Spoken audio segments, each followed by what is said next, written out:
Hello, I'm Storm Tracker 19 meteorologist Matt Schaefer. Near 80 today. La Crosse did hit 80, as did Sparta, Black River Falls, Boscobel, Lone Rock.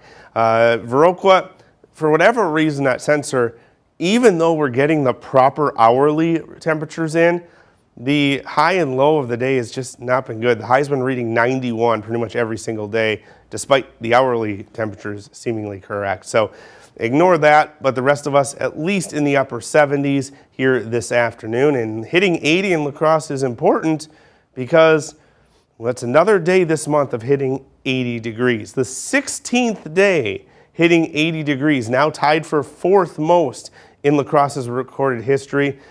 But, of course, we're not at the end of the month yet. We're not far away. 4 days left of the month. All four will be at least close to 80, but probably even in the low 80s.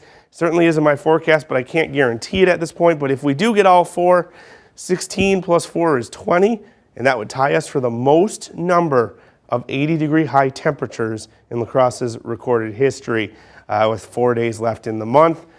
Weather pattern remaining dry locally, though. A lot of rain off to our south. This is in part of Helene, but there's also a system near and north of Helene.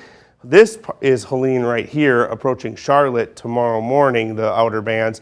This other low pressure system is going to kind of spin around it as they combine into one system.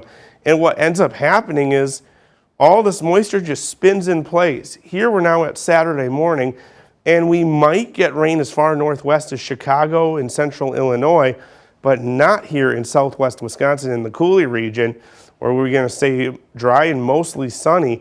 Even through the day Saturday, this rain is going to unfortunately cause heavy rain and flash flooding here, but it might lead to drought conditions here in La Crosse and the Coulee region, because what this system does is it continues to spin through the next several days into early next week. We're going to get a cold front, but any moisture that usually comes from the Gulf of Mexico is not going to make it up into Wisconsin. It's going to be used up by these systems that have combined and rain out there where it's not needed and not up here where it is, and we could see an expansion of drought conditions as a result. Low of 53 tonight, pretty close to average, a little bit above, a chance for some patchy fog, especially in the river valleys. It could be dense. 82 for tomorrow, that is above average by over 10 degrees. Dew points in the mid to upper 50s, so maybe hints of humidity, but it shouldn't be uncomfortable. Plenty of sunshine, light winds. That pattern continues through the weekend. Highs in the low 80s, lows in the mid 50s. Monday is the last day of September, and I talked about that cold front. The timing of the cold front is important. If it comes through earlier, we might not make it into the 80s, but if we do, we'll be tied for first in the most number of 80s in September.